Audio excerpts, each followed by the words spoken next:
हाँ जी, स्वागत है जी। ਅੱਜ ਆਪਾਂ ਮੂਲ ਸਰੋਤਾਂ ਦੇ ਆਧਾਰ ਤੇ ਇੱਕ ਬਹੁਤ ਹੀ ਦਿਲਚਸਪ ਵਿਸ਼ੇ ਤੇ ਗੱਲ ਕਰਨ ਜਾ ਰਹੇ ਹਾਂ।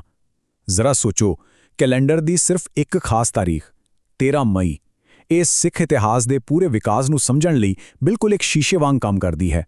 ਮਤਲਬ ਇਹ ਇੱਕ ਤਾਰੀਖ ਸਦੀਆਂ ਦੇ ਇੱਕ ਲੰਮੇ ਸਫ਼ਰ ਦੀ ਗਵਾਹ ਹੈ। ਚਲੋ ਬਿਨਾਂ ਦੇਰੀ ਕੀਤੇ ਸਿੱਧਾ ਇਸ ਵਿੱਚ ਡੂੰਘਾਈ ਨਾਲ ਉਤਰਦੇ ਹਾਂ ਤੇ ਵੇਖਦੇ ਹਾਂ ਕਿ ਕਮਾਲ ਦਾ ਇਤਿਹਾਸਕ ਸਫ਼ਰ ਕਿਵੇਂ ਤੈਅ ਹੁੰਦਾ ਹੈ। ਅੱਜ ਦਾ ਇਹ ਸਫ਼ਰ ਬੜਾ ਹੀ ਰੌਚਕ ਹੋਣ ਵਾਲਾ ਹੈ। ਆਪਾਂ ਸ਼ੁਰੂਆਤ ਕਰਾਂਗੇ ਅਧਿਆਤਮਿਕ ਤੇ ਕੂਟਨੀਤਿਕ ਨੀਹਾਂ ਤੋਂ, ਫਿਰ ਇੱਕ ਭਵਿੱਖ ਦੇ ਆਗੂ ਦੇ ਵਿਆਹ, ਇਨਸਾਫ ਲਈ ਹੋਈ ਗੱਲਬਾਤ, ਪ੍ਰਭੂ ਸੱਤਾ ਦੇ ਸੰਘਰਸ਼ ਅਤੇ ਅਖੀਰ ਵਿੱਚ ਸਿੱਖ ਸਾਮਰਾਜ ਦੀਆਂ ਸਰਹੱਦਾਂ ਸੁਰੱਖਿਅਤ ਕਰਨ ਤੱਕ ਜਾਵਾਂਗੇ। ਹੁਣ ਇਸ ਗੱਲ ਤੇ ਜ਼ਰਾ ਗੌਰ ਕਰਿਓ। ਇਹਨਾਂ 170 ਸਾਲਾਂ ਦੇ ਲੰਬੇ ਸਫ਼ਰ ਨੂੰ ਜੇਕਰ ਆਪਾਂ 5 ਮੁੱਖ ਪੜਾਵਾਂ ਵਿੱਚ ਵੰਡ ਲਈਏ ਤਾਂ 1665 ਤੋਂ ਲੈ ਕੇ 1835 ਤੱਕ ਦੀਆਂ ਇਹ 5 ਛਾਲਾਂ ਸਾਨੂੰ ਆਉਣ ਵਾਲੀਆਂ ਸਦੀਆਂ ਦੇ ਇਤਿਹਾਸ ਦੀ ਇੱਕ ਬਹੁਤ ਹੀ ਵਧੀਆ ਪੰਛੀ ਝਾਤ ਦਿੰਦੀਆਂ ਹਨ। ਇਹ ਬਿਲਕੁਲ ਇੰਜ ਵੈ ਜਿਵੇਂ ਸਮੇਂ ਦੇ ਨਾਲ-ਨਾਲ ਬਦਲਦੇ ਹਾਲਾਤਾਂ ਅਤੇ ਤਰਜੀਹਾਂ ਨੂੰ ਅੱਖੀਂ ਵੇਖਣਾ। ਤਾਂ ਆਓ ਸਭ ਤੋਂ ਪਹਿਲੇ ਭਾਗ ਵੱਲ ਚਲੀਏ, ਅਧਿਆਤਮਿਕ ਤੇ ਕੂਟਨੀਤਿਕ ਨੀਂਹ। ਸਾਲ ਹੈ 1665। ਅੱਗੇ ਵਧਣ ਤੋਂ ਪਹਿਲਾਂ ਨਾ ਇੱਕ ਬਹੁਤ ਹੀ ਖਾਸ ਸੱਭਿਆਚਾਰਕ ਸੰਕਲਪ ਨੂੰ ਸਮਝਣਾ ਜ਼ਰੂਰੀ ਹੈ। ਉਹ ਹੈ ਦਰਸ਼ਨ। ਦਰਸ਼ਨ ਦਾ ਮਤਲਬ ਸਿਰਫ ਕਿਸੇ ਨੂੰ ਵੇਖਣਾ ਨਹੀਂ ਹੁੰਦਾ।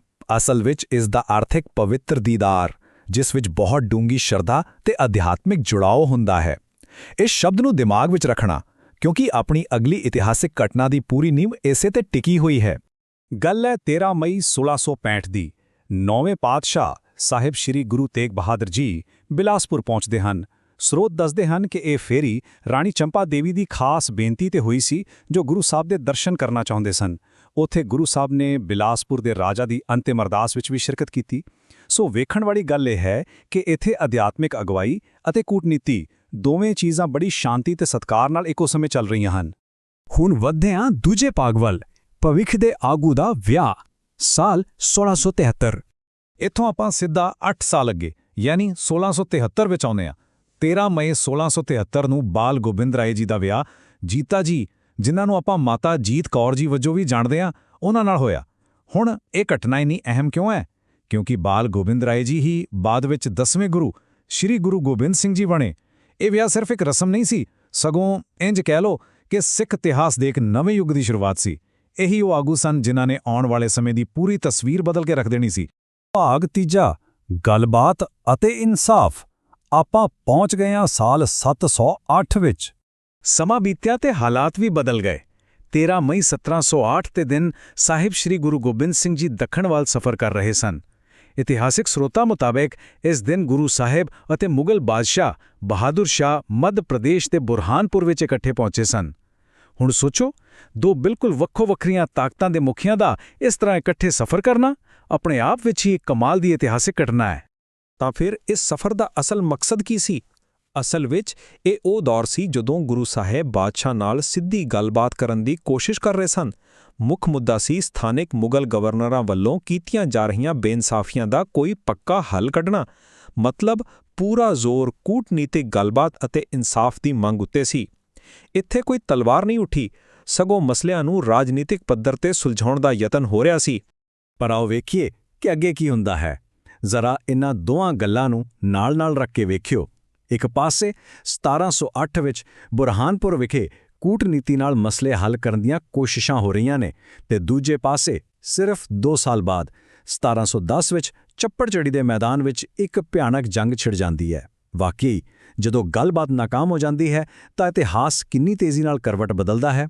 ਇਹ ਸਾਨੂੰ ਲੈ ਆਉਂਦਾ ਹੈ ਚੌਥੇ ਭਾਗ ਵੱਲ, ਪ੍ਰਭੂ ਸੱਤਾ ਲਈ ਸੰਘਰਸ਼, ਸਾਲ 1710। ਹੁਣ ਤੱਕ ਗੱਲਬਾਤ ਦਾ ਸਮਾਂ ਪੂਰੀ ਤਰ੍ਹਾਂ ਖਤਮ ਹੋ ਚੁੱਕਾ ਸੀ।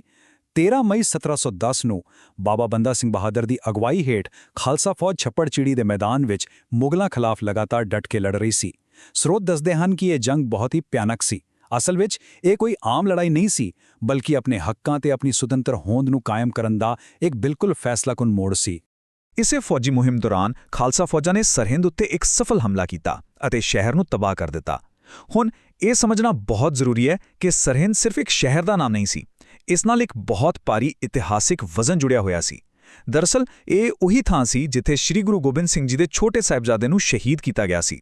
ਸੋ ਇਹ ਸਿਰਫ ਇੱਕ ਫੌਜੀ ਜਿੱਤ ਨਹੀਂ ਸੀ, ਬਲਕਿ ਪਿਛਲੀਆਂ ਬੇਇਨਸਾਫੀਆਂ ਦਾ ਇੱਕ ਬਹੁਤ ਹੀ ਡੂੰਘਾ ਇਤਿਹਾਸਿਕ ਜਵਾਬ ਸੀ। ਹੁਣ ਆਖਰੀ ਭਾਗ, ਸਿੱਖ ਸਾਮਰਾਜ ਦੀ ਸੁਰੱਖਿਆ ਸਾਲ 1835। ਹੁਣ ਆਪਾਂ ਸੰਘਰਸ਼ ਦੇ ਦੌਰ ਤੋਂ ਬਾਹਰ ਆ ਕੇ ਇੱਕ ਸਥਾਪਿਤ ਸਾਮਰਾਜ ਦੀ ਗੱਲ ਕਰਦੇ ਹਾਂ। ਇਹ ਬੜੇ ਹੀ ਸ਼ਾਨਦਾਰ ਤਰੀਕੇ ਨਾਲ ਦਰਸਾਉਂਦਾ ਹੈ ਕਿ ਸਮੇਂ ਦੇ ਨਾਲ ਆਗੂ, ਵਿਰੋਧੀ ਅਤੇ ਭੂਗੋਲਿਕ ਸਥਿਤੀਆਂ ਕਿਵੇਂ ਬਦਲੀਆਂ। ਵੇਖੋ, 1708 ਵਿੱਚ ਬੁਰਹਾਨਪੁਰ ਵਿਖੇ ਗੁਰੂ ਸਾਹਿਬ ਅਤੇ ਮੁਗਲ ਬਾਦਸ਼ਾਹ ਸਾਹਮਣੇ ਸਨ। 1710 ਵਿੱਚ ਸਰਹਿੰਦ ਵਿਖੇ ਬੰਦਾ ਸਿੰਘ ਬਹਾਦਰ ਅਤੇ ਮੁਗਲ ਫੌਜਾਂ ਦੀ ਟੱਕਰ ਹੋਈ ਤੇ ਫਿਰ 1835 ਵਿੱਚ ਮਹਾਰਾਜਾ ਰਣਜੀਤ ਸਿੰਘ ਦੋਸਤ ਮੁਹੰਮਦ ਖਾਨ ਦਾ ਸਾਹਮਣਾ ਕਰਨ ਲਈ ਖੈਬਰ ਪਾਸ ਪਹੁੰਚ ਗਏ। ਅਗਵਾਈ ਤੇ ਭੂਗੋਲਿਕ ਪਸਾਰ ਦੀ ਇੱਕ ਕਿੰਨੀ ਸਾਫ਼ ਝਲਕ ਹੈ। 13 ਮਈ 1835 ਤੱਕ ਆਉਂਦੇ ਸਿੱਖ ਸਾਮਰਾਜ ਬਿਲਕੁਲ ਆਪਣੇ ਸਿਖਰ ਤੇ ਪਹੁੰਚ ਚੁੱਕਾ ਸੀ। ਮਹਾਰਾਜਾ ਰਣਜੀਤ ਸਿੰਘ ਜੀ ਨੇ ਉੱਤਰ-ਪੱਛਮ ਵਿੱਚ ਆਪਣੀ ਫੌਜੀ ਤਾਕਤ ਦਾ ਲੋਹਾ ਮਨਵਾਉਂਦੇ ਹੋਏ ਬਹੁਤ ਹੀ ਰਣਨੀਤਿਕ ਮਹੱਤਤਾ ਵਾਲੇ ਖੇਤਰ ਯਾਨੀ ਖੈਬਰ ਪਾਸ ਵਿਖੇ ਮੋਰਚਾ ਸੰਭਾਲਿਆ ਹੋਇਆ ਸੀ। ਹੁਣ ਗੱਲ ਸਿਰਫ ਬਚਾਅ ਜਾਂ ਇਨਸਾਫ ਦੀ ਨਹੀਂ ਰਹੀ ਸੀ, ਬਲਕਿ ਇੱਕ ਬਹੁਤ ਹੀ ਵਿਸ਼ਾਲ ਸਾਮਰਾਜ ਦੀਆਂ ਸਰਹੱਦਾਂ ਨੂੰ ਪੱਕਿਆਂ ਕਰਨ ਦੀ ਸੀ। ਸਰੋਤਾਂ ਮੁਤਾਬਿਕ ਇਸ ਮੁਹਿੰਮ ਵਿੱਚ ਮਹਾਰਾਜਾ ਰਣਜੀਤ ਸਿੰਘ ਦੀਆਂ ਫੌਜਾਂ ਨੇ ਅਫਗਾਨਿਸਤਾਨ ਦੇ ਅਮੀਰ ਦੋਸਤ ਮੁਹੰਮਦ ਖਾਨ ਦੀ ਫੌਜ ਨੂੰ ਚਾਰੇ ਪਾਸਿਓਂ ਘੇਰ ਲਿਆ। ਇਸ ਰਣਨੀਤਿਕ ਸਫਲਤਾ ਦਾ ਨਤੀਜਾ ਕੀ ਨਿਕਲਿਆ? ਸਿੱਖ ਸਾਮਰਾਜ ਦੀਆਂ ਸਰਹੱਦਾਂ ਪੂਰੀ ਤਰ੍ਹਾਂ ਸੁਰੱਖਿਅਤ ਹੋ ਗਈਆਂ।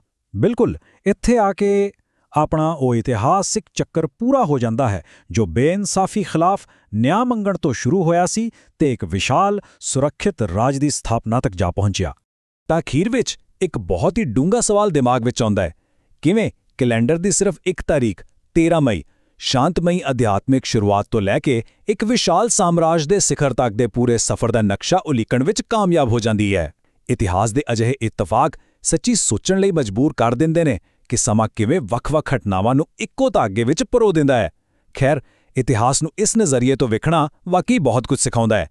ਇੱਥੇ ਜੁੜਨ ਲਈ ਬਹੁਤ-ਬਹੁਤ ਧੰਨਵਾਦ।